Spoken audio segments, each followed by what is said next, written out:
காலை 6 மணி. அம்மா கவிதா தூங்காம வைக்காலேயே எழுந்துட்டாங்க. அடுப்பே மூடிருச்சு போல இருக்குது. ஒட்டப்பத்தான் செய்யணும் போல. நான் ஹர்ஷினி. சமையல் கத்துக்கலாம்னு ஆசையா இருந்தேன். கபிலன் அவன் சமையல் பார்க்கறதுக்கே ஒன்று.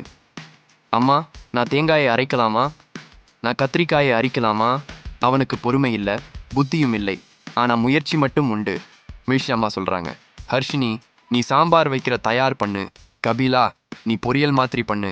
கபிலன் என்ன செய்கிறான்னு பாருங்க. வெண்டைக்காயும் மாம்பழமும் ஒரே பாத்திரத்தில் போட்டுட்டான். ஏடா இது என்ன? நம்ம வீட்டில் எப்பவுமே டெஸ்ட்டாக இருக்கணும் இல்லை. அதான் இனிப்பும் காரமும் சேர்த்துட்டேன். எனக்கு வெட்கம் வந்துட்டுச்சு. சாம்பார் பொடியும் தேங்காயும் கலந்தேன். ஒன்றும் ஓகே போயிருச்சுன்னு நினச்சேன்.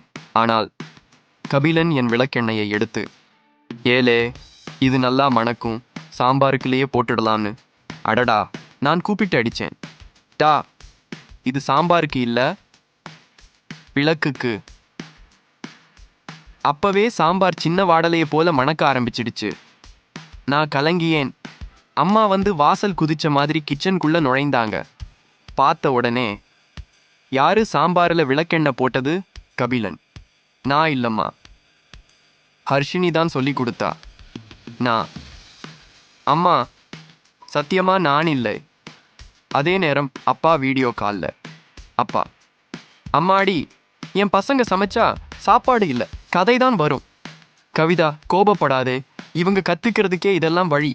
நாங்கள் 2 பேரும் பாவம் முகத்தோட, அப்பா அடுத்த தடவை நல்லா பண்ணுவோம்.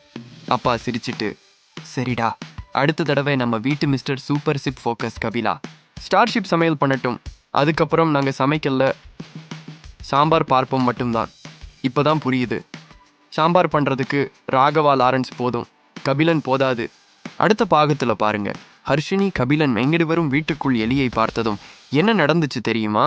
உங்கள் வீட்டில் கூட இதே மாதிரி சின்ன கிளாட்டா நடந்திருக்கும். பாருங்க, ரசிங்க, ஷேர் பண்ணுங்க. அக்கா தம்பி சாக்ஸ் பாகம் சாணி விரைவில்.